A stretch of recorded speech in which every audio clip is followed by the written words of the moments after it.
Folks, we're moving on out this week on another episode of Military Collectors. We're in Mount Dora, Florida, the Daytona of the MVPA events of the year. Stay tuned because we got a whole lot more on this week's Military Collectors. Roger that.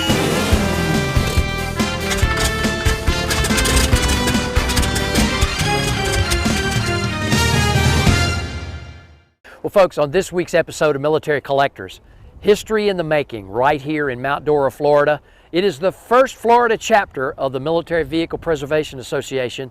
Their chapter is hosting what we call the Daytona of military vehicle shows and swap meets. There is history going to be made here today. Lots of stories, lots of reenactments, lots of vehicles, and a lot of parts being swapped and traded. That's what Military Collectors do, and that's what this week's episode is all about. Join us, won't you? This week's episode of Military Collectors has got this and a whole lot more going on. Well, folks, I had a chance to catch up with the event coordinator here. Military Collectors is on location in Central Florida. Lindsay Orr, he is the event director for the big show this weekend here. Lindsay, thank you so much for having Military Collectors down here. It's an honor and a privilege. Tell me about the event, okay? The event is, it's a 3-day event. It ranges from vendors that are selling parts to showing the trucks to doing reenactments for World War II. Well, listen. One of the things that I've found that's unique here in Florida, of course, you know, early in the year, the weather's great, and so this is kind of the Daytona of the military vehicle shows and the events around the country. It is. It's the season opener. And you know, one of the other things, too, is there are a lot of MVPA chapters just like yours that host these events for the future of really what I call the sport, but it's really being a collector. It's very special. And I know you got your daughter Bridget here today, and you know that's one of the key things that I think is going on in the future. We're all getting old, okay? And one of the other things is, tell me about your membership. How many are actually retired and those that are not? It's about 70-30. 70% retired, 30% not retired, myself being one of the 30%.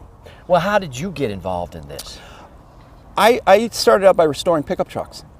And I had a 57 Chevy pickup truck and did some history on it. Found out it came out of Georgia, was owned by a peanut farmer, and then he bought it out of auction out of Fort Benning, Georgia. Well, Bridget, I got to ask you, do you help Dad in all of this?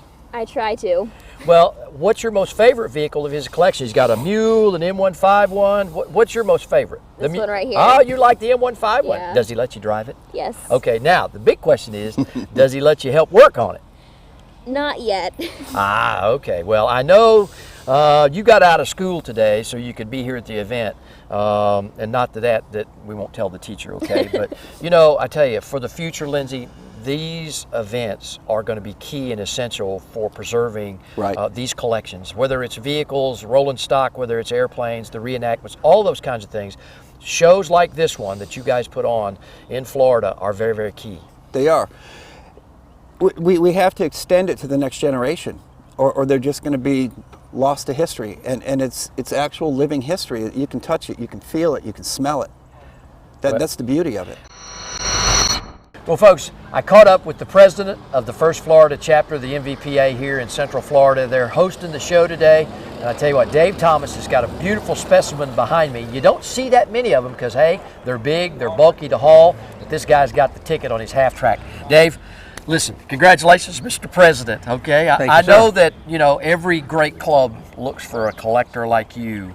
You're not service related, your family is, but I think that's very, very unique today because that's the future of the collections, not only of vehicles, airplanes, I don't care what it is, but if you're going to be a military collector, you got to pass this on. Tell us about your half track.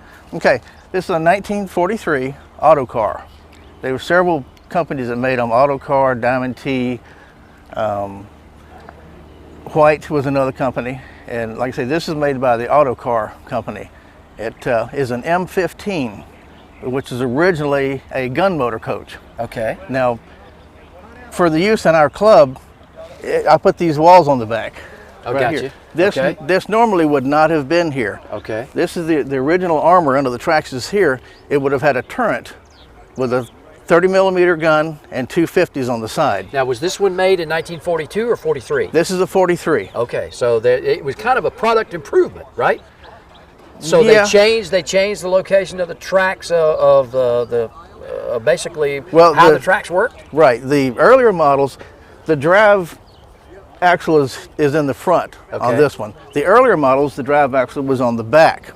The problem they had with it pulling the track and pushing it forward, the tracks would hump up and it would kick it off the front sprocket. I got you. So they had a lot of problems with that. So when they moved it this way, where it's actually pulling the track, then all the problems when you would turn real tight, all that went away and the track stay on. Well, Dave, tell me a little bit about the history behind this particular vehicle, because I know that's kind of special for you, just because there's not that many of them out there. Actually, A, that run, and B, that are in this shape. Yeah. This one originally, from all the research we did, came back from Belgium. And it went to a museum in California. They had it up on a big pile of rocks out front of their museum. Well, the museum, due to financial concerns, they folded, and it was sold to a gentleman in Tennessee. Well, he was going to restore it, but then he found another track vehicle that he wanted more than this, and I ended up getting it and bringing it to Central Florida. And whenever I got it, it was missing, all of this was gone, it was missing parts of the doors and stuff. The tracks were worn down to the bars. Goodness. And some of the bogies were busted up. No brakes, didn't run. And so I spent probably 2 months just cleaning it up. It had been, by the grace of God, being in California, it didn't rust all up. There's virtually no rust on this chassis anywhere. You know, and one of the things, folks, and listen to this one too, the carburetor. He has not even touched it. I mean, all he did was clean the thing up. He hasn't even put a wrench on it. No, you absolutely just not. change it out and you drive it. That is just so remarkable, Dave. Yeah. And you know, from a collector's standpoint, these are very, very special out there. And so I know that probably down the road, you're probably gonna find something else you wanna do. Collectors do that. They get them fixed up and then somebody else wants them worse, and then you go after another toy. As a collector, what's your next dream vehicle? WC-57 command car. A command car. Ah, well listen folks, I tell you what, if you have a command car out there after you see this show, log on to militarycollectorstv.com. Send me a note, and I tell you what, maybe I can get Dave hooked up with his dream collector vehicle from World War II. Well, folks, joining me now is Stan Kinmuth. He is from Jacksonville, Florida. He is here today in Central Florida at our show, and he has a special 1942 Jeep with a collectible story I think you'll find interesting. Stan, thank you so much for being on the program Glad today. to be here. Well, you're a collector, okay? Yes. Not of just this, but tell us a little bit about this 42 and kind of what got you into this. Well, what got me into this is I like two interests, vehicles and I like history. And my personal history, my father was in the Rangers in World War II. And he was injured in combat. He met an Army nurse, my mother. So in respect to both of them and my appreciation for history and vehicles, I got a World War II Jeep. I did some research and I found an actual photograph of my father's CO's Jeep taken in Normandy in August of '44. So I got accurate markings. I've checked with Army historian, make sure I had everything right. So I've restored it to its original condition. The markings are accurate for the 2nd Ranger Battalion in August of '44. The name I put on it was my mother. That's the way my father wrote my mother's name, so my daughter hand-scribed it on exactly the way it was. That's fantastic, yeah. This vehicle honors both my father, and my mother. Well, you know, and that's the passion that we are trying to showcase here on Military Collectors. It's the passion of the history of not only family, but of our great country. Oh, yeah. And with your father being in the Ranger Battalion, of course, with a little bit of history from me, I also was an Army Ranger, and so there's just those bonding kinds of things. And I know that this is a very, very special project for you, but it's really kind of not all you do, okay? You're kind of a car buff too. Well, I've got 2 British cars. I got one, restored it, didn't learn my lesson, bought another one, working on that. And I've got room in my garage for some more. Haven't decided what yet. Well, I tell you what, you know, Stan, I really, really appreciate you taking the time out today to show us your 42 and tell us the story about your father, your mother. And again, I know it's very, very touching, but that's what collectors do. That's why we do it. It's that passion. It's a niche. It is, and it really is, and it's just wonderful that you have done that. And of course, this is going to be a show winner anywhere it goes. And thank you so much for being here. We appreciate it, Stan. Thank you. God bless. Thank you. Well, folks, I had a chance to catch up with Mike Roberts. He's the director of the Road to Victory Military Museum in Stuart, Florida, and they're doing some reenactments this weekend. And I tell you what, this is a very, very special segment that we're doing on this week's Military Collectors. Mike, thank you so much for being on the show today. And I tell you, reenactments, that's a big thing today as far as collectors. I mean, where you're going to find collectors, you're going to find reenactors. And so thank you. Absolutely. The reenactment for World War II has really taken off. You know, we had Civil War for a long time, but now you got a lot of the sons and daughters that want to go out and show what their grandparents did or their fathers did. And so reenactment World War II has really blossomed. I mean, you see a lot of people come out and they'll tell stories about when my father was in World War II or my grandfather was. And we got a lot of kids that are actually coming out now. And we have a youth program to teach kids about World War II, and it's been very successful. We have 12 kids now serving in the military that have gone through our program. And we try to bring reenactors from all over the state of Florida, as far away as Alabama. They'll be here this weekend with vehicles, with weapons that actually fire blanks, and German reenactors will be here too. You can't have a battle reenactment without, you know, both sides, the Axis and the Allied forces coming together. We eat together. We set up tents. We sleep out here in period correct tents, and then we put on a battle. Well, let me ask you this now. You just don't do this with a dozen or so. So how many members do you have? How many actors actually travel with you? I mean, this is almost like P.T. Barnum and the train. Yeah. Well, what happens is we put the word out that we're going to have a reenactment, like here at Renninger's, and people will say, well, I'll be able to make it, and different units will be able to make it. There's a unit out of Miami that does German Fallschirmjäger, for example. There's different units in Florida that do 101st Airborne. We happen to do the 4th Armored Division tank unit because we have an M8, which is an armored car. Looks like a tank, but it's wheeled.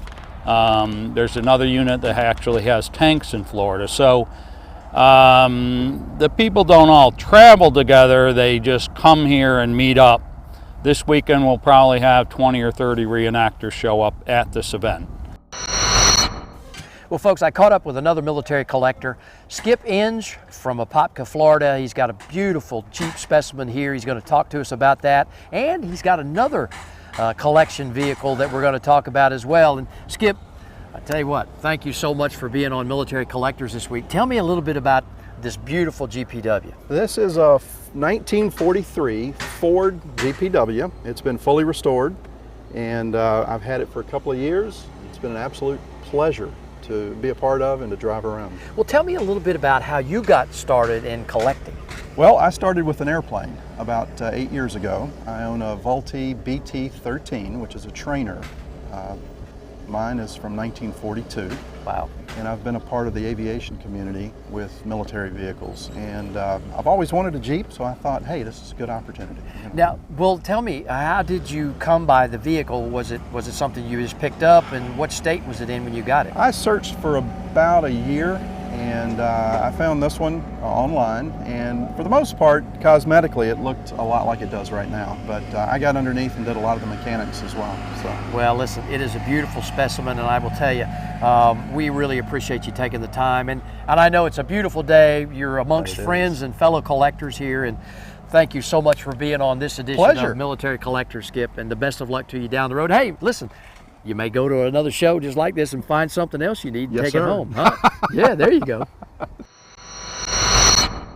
Well, folks, joining me now is Rodolfo Mejia. He is a part specialist with Tnj Murray out of Delaware, and I tell you what, he's going to tell us exactly what he does, but we're also going to talk about the future collectors and what they enjoy.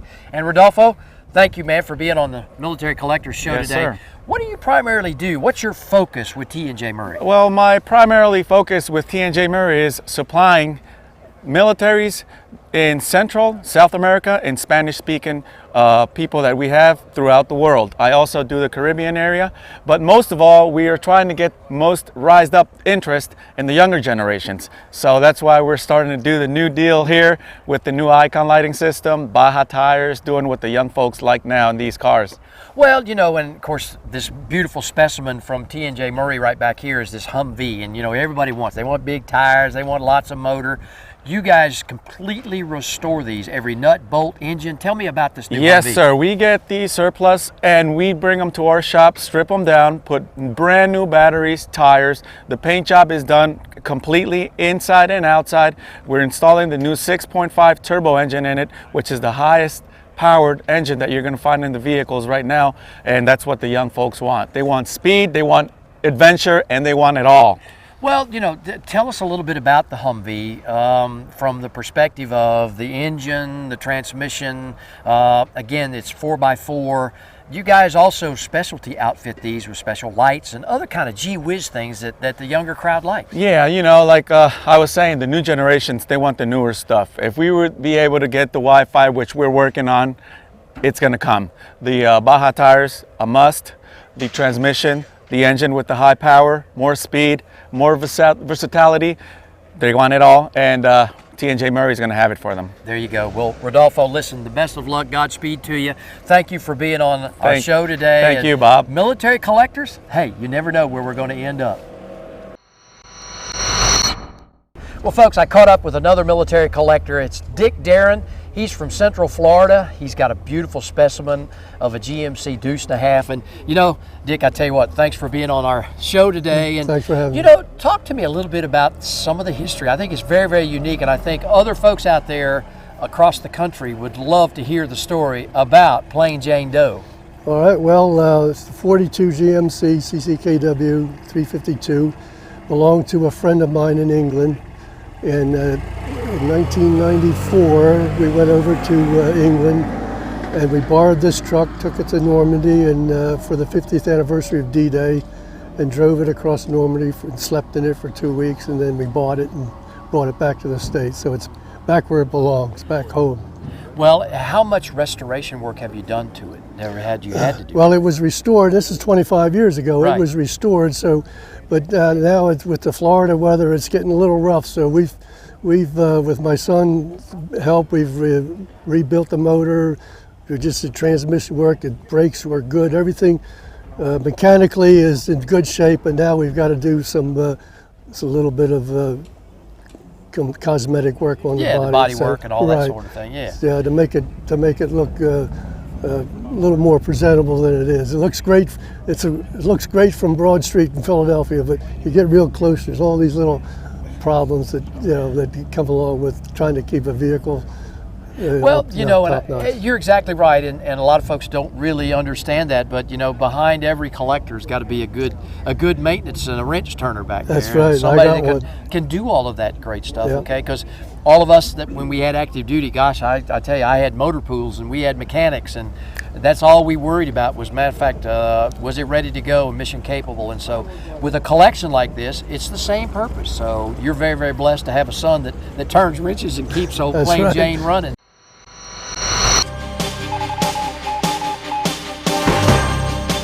Our featured email this week comes from Max Jacobs from Columbus, Ohio. Bob, I'm an avid collector of old military medals and badges, and have always been fascinated by the Congressional Medal of Honor and its history. When was the decoration created and first utilized? Max, the Congressional Medal of Honor was created during the American Civil War and is the highest military decoration presented by the United States government to a member of its armed forces. Each recipient must have distinguished themselves at the risk of their own life, above and beyond the call of duty in action against an enemy of the United States. If you would like to have your military restoration project or collectible featured on the show, just send an email with your photos to photos@militarycollectorstv.com.